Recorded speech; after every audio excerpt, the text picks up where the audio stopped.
দর্শক ঈদের দ্বিতীয় সপ্তাহেও তাণ্ডব চলচ্চিত্রে উপচে পড়া ভিড় রয়েছে। তাণ্ডব সিনেমা মুক্তির পর থেকে আমরা দেখেছি যে হলে ভীষণ রকমের ভিড় এবং দর্শকের আগ্রহ তাণ্ডবকে ঘিরে। শাকিব খানের নতুন লুক এবং শাকিব খানকে নিয়ে অন্য একটি আগ্রহ তো আছে, সাথে রায়হান রাফির নির্মাণ। আমরা একটু দর্শকের কথা শুনি, কেমন লেগেছে তাণ্ডব? কেমন? আলহামদুলিল্লাহ ভালো। তাণ্ডব কেমন?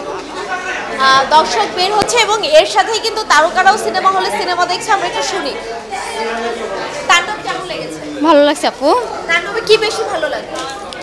সাবিলানের উপর আর গানটা ভালো লাগছে বেশি।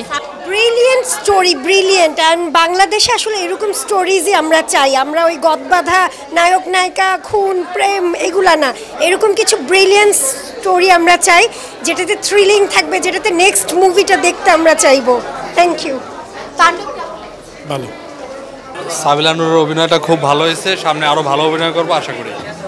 তাণ্ডব দেখে ভেরি নাইস মুভি।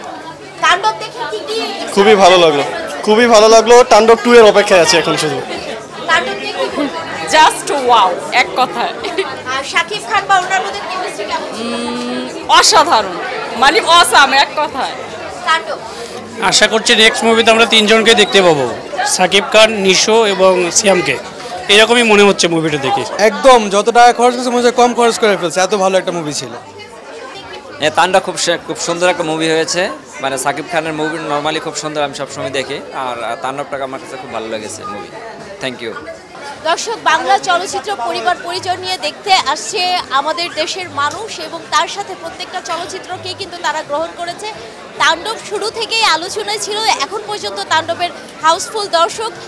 তাণ্ডব সিনেমার মতো সিনেমা বাংলা চলচ্চিত্রে আরও অনেক বেশি আসুক, সেই প্রত্যাশা আমাদের। সুমনা সুমি, ৭১ ঢাকা।